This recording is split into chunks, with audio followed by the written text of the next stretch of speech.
ಗುರು, ನದಿಗೆ ಮತ್ತೆ ಬಾವಿಗೆ ಕಾಯಿನ್ ಹಾಕೋದನ್ನ ನೀವು ನೋಡಿರ್ತೀರಾ ಅಥವಾ ನೀವೇ ಹಾಕಿರ್ತೀರಾ? ಈ ತರ ಕಾಯಿನ್ ನೀರಿಗೆ ಯಾಕೆ ಹಾಕ್ತಾರೆ ಅಂತ ದೊಡ್ಡವರಿಗೆ ಕೇಳಿದ್ರೆ ಇದರಿಂದ ನಮ್ಗೆ ಒಳ್ಳೇದಾಗುತ್ತೆ ಅನ್ನೋ ನಂಬಿಕೆ ಇದೆ ಅಂತ ಹೇಳ್ತಾರೆ. ಆದ್ರೆ ಇದು ನಂಬಿಕೆ ಅಷ್ಟೇನಾ?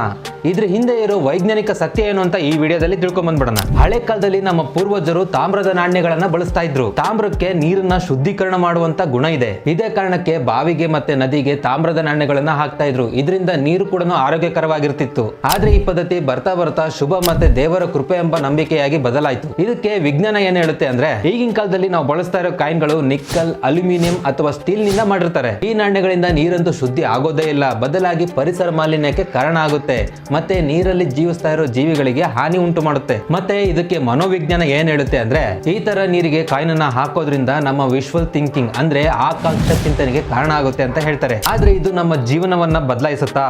ಇಲ್ಲ, ಸಾಧ್ಯನೇ ಇಲ್ಲ. ಇದರಿಂದ ನದಿ ಮತ್ತೆ ಬಾವಿ ನೀರನ್ನ ಸ್ವಚ್ಛವಾಗಿಡೋದಕ್ಕೆ ನಾವೇ ಪ್ರಯತ್ನ ಪಡಬೇಕು. ಹಾಗಾಗಿ ಇನ್ಮೇಲೆ ನೀರಿಗೆ ಯಾವುದೇ ಕಾರಣಕ್ಕೂ ಕಾಯಿನ್ ಅನ್ನ ಹಾಕೋದಕ್ಕೆ ಹೋಗಬೇಡಿ. ಈ ಮಾಹಿತಿ ಇಷ್ಟ ಆದ್ರೆ ಒಂದೇ ಒಂದು ಲೈಕ್ ಕೊಡ್ಬಿಟ್ಟು ನಿಮ್ ಫ್ರೆಂಡ್ಸ್ಗಳಿಗೆಲ್ಲ ಶೇರ್ ಮಾಡಿ. ಇದೇ ರೀತಿ ಹೆಚ್ಚಿನ ವಿಡಿಯೋಗಳಿಗಾಗಿ mj.com ನ ಫಾಲೋ ಮಾಡ್ಕೊಂಬಿಡಿ.